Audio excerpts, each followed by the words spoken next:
The night Harry and Meghan fled Britain, headlines exploded like flash grenades across every screen in the world.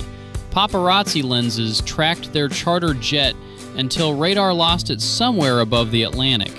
What no one saw was the message pinging on Tyler Perry's phone at 3:17 a.m. Pacific time. "Can we land at yours?" In a single reply, doors open, a Hollywood billionaire rewrote royal protocol. They touched down in Los Angeles just after midnight.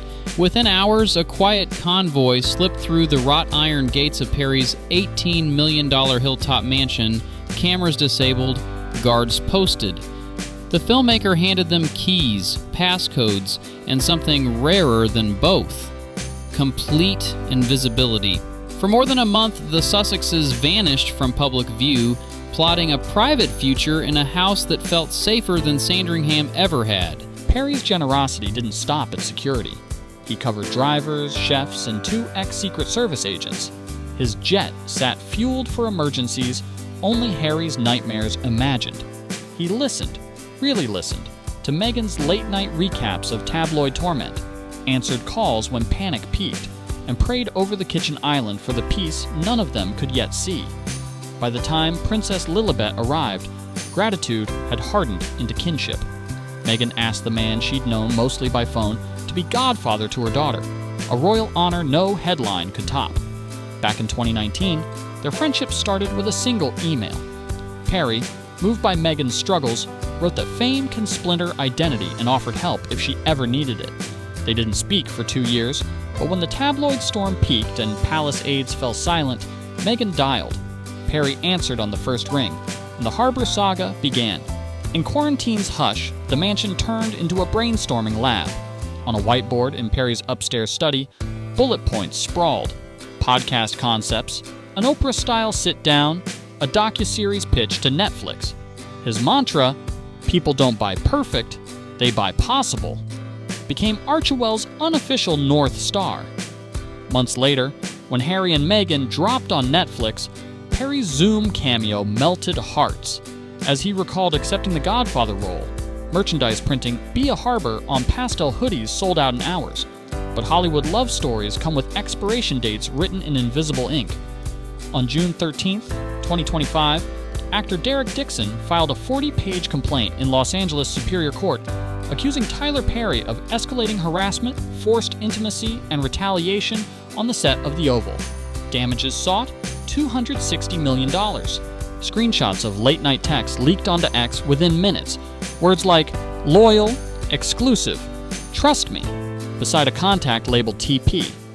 Perry's attorney dismissed the suit as an elaborate shakedown, but in the algorithm's eyes, the line between accusation and guilt blurred at 5G speed. While legal analysts parsed the paperwork, royal watchers spotted something stranger. Every Instagram reel on Meghan's grid that once thanked Uncle Tyler vanished. A Godfather caption disappeared, a christening throwback blurred. Overnight, the man who'd handed her shovels to bury an old life was digitally buried himself. Comment sections echoed one question: "Where's Tyler?" And the Duchess answered with silence. Silence is rarely neutral in a reputation war. PR commentators called it strategic vacuum, the air pocket where speculation breeds. Critics from London to Los Angeles framed Meghan's quiet as calculated self-preservation, a pattern, they said, that stretched from stylist Jessica Mulroney to tennis legend Serena Williams. Stand close when optics gleam, step away when shadows fall. Behind Montecito's hedged walls, Harry supposedly replayed memories of Perry pushing Lilibet's stroller through sunlit terraces while British tabloids frothed offshore. Gratitude, though, collides hard with brand calculus. Harry stewed, Meghan deleted, the world kept score. Then whispers surfaced about the paperwork every guest signs before entering Perry's mansion, a strict confidentiality pact capped by a betrayal clause. If one party publicly disowns the other, the silenced side may speak freely to defend reputation. Emails, photos, whatever it takes. Lawyers lit up group chats. Had Meghan's digital purge tripped the release valve?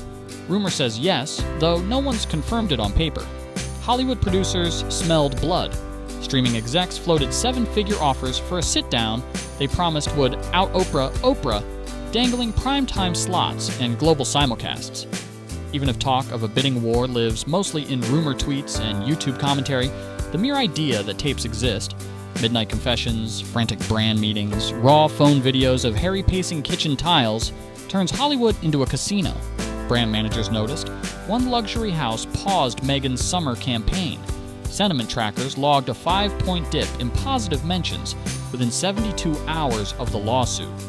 Archewell's socials flooded feeds with pastel smoothie bowls and garden party reels trying to drown the word lawsuit. Meanwhile, London watched like a live-streamed soap opera. Courtiers who once warned Harry that Hollywood friendships flip transactional exchange knowing glances across polished corridors. Tabloids ran split-screen covers. William opening a children's ward, Harry staring grimly at an iPhone. For The Crown, California's silence was the loudest mea culpa yet. Inside Tyler Perry Studios, the man at the eye of that storm gathered receipts. Assistants compiled voice notes of Meghan workshopping taglines, emails arranging early Netflix pitches, baby photo outtakes now immortalized on streaming. Friends say Perry wrestled with pride and principle, defend himself and risk looking vindictive, or stay silent and let a lawsuit cast him villain while chosen family acted like he never existed. Every narrative thread coils around one hinge. Will Perry talk? If the betrayal clause holds water, he could reveal context that redraws Megxit history. Late-night panic over palace press officers, deal drafts dated before the exit, a to-do list titled Montecito Rebrand, scribbled on hotel stationery.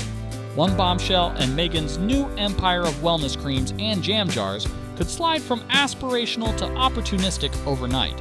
Rumors claim Perry's team has cataloged each digital file with timestamps and legal notes, ready for instant transfer once a broadcaster wins the race.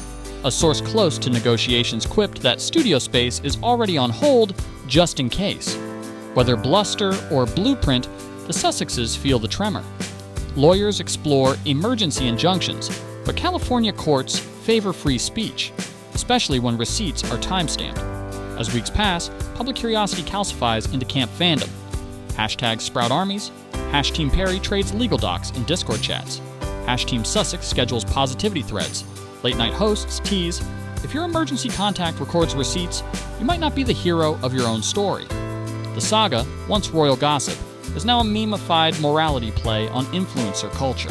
Finger on the pulse, Perry posts a Bible verse to X, for nothing is hidden that will not be made manifest. 27,000 retweets in an hour. Commenters decode it as a prelude to revelation. Meghan's feed counters with a pastel Brené Brown quote about boundaries. It's subtweet diplomacy at its sleekest. Legal calendars are immune to clickbait. The first substantive hearing in Dixon vs. Perry sits weeks away, an eternity in news cycles. If Meghan's deletion spree was meant to wait out the storm, she underestimated social media's half-life. Algorithmic re-serves, reaction videos, TikTok dramatizations. Each re-upload regenerates intrigue like Hydra heads. Whispers say Perry's attorneys hired a sentiment mapping firm to time any future statement for maximum swing. If Dixon's claims falter, Perry could stage a redemptive special, open with the royal refuge, pivot to faith, close with a fresh philanthropy pledge. Test audiences love redemption arcs, especially when the protagonist shows vulnerability, admits missteps, and donates big. Picture the premiere, dim studio. Tyler alone under a single light. He plays the 3:17 a.m. voicemail. Tyler, can we land at yours? Then another clip, Harry thanking him through tears. Watch time spikes, and every newsroom in the world scrambles for reaction quotes. Where does that leave the royals? Buckingham's official line, "We do not comment on private matters," cannot mute the symbolic resonance. The prince, who left to protect his family from tabloid intrusion, may face unprecedented exposure from the friend who sheltered him. Scholars debate loyalty on podcasts. Are transactional friendships inevitable in celebrity culture? Is self-preservation strategic or cynical? YouTubers analyze body language and bookshelf color palettes. pulling millions of views explaining why chosen family can morph into temporary alliance. At the center, Perry's mansion now feels less like a sanctuary, more like an evidence locker. Hard drives once filled with baby giggles are encrypted bargaining chips. A decade from now, archivists may study them as primary sources on the first social media native royals. Today, they sit waiting for legal green lights. Another twist. Dixon's legal team reportedly subpoenaed Perry's guest registry to show a pattern of influence. If that list goes public, collateral fallout could touch CEOs, senators, Grammy winners. Meghan's deletion may look less heartless than surgical. So the waiting game turns existential. In a digital age where every relationship lives in clouds and feeds, can erasing pixels truly sever the past? Or does every deletion drop a breadcrumb trail for internet archaeologists, feeding an endless appetite for the real story? The couple built a brand on authenticity. Perry built one on salvation stories. The overlap once felt poetic. Now it tastes ironic. When the studio lights finally switch on, whether for Perry, Meghan, or both, viewers won't just consume scandal. They'll study the theater of friendship under fame, the calculus of branding versus belonging. They'll ask themselves which response feels relatable: protect image at all costs, or risk image to defend pride? Maybe that question, more than any leaked voicemail, is what keeps you here 15 minutes into this tale. Because beneath palace intrigue and Hollywood glitter, you're chasing an answer for your own life. If Perry talks, you'll listen. If Meghan forgives, you'll cheer. Either way, you'll keep watching, because the story isn't just theirs, it's ours, streamed in infinite scroll. So don't wander far. That push notification? It could drop before this video even finishes buffering. And when it does, remember, every fairy tale needs a turning page, but not every kingdom survives the plot twist.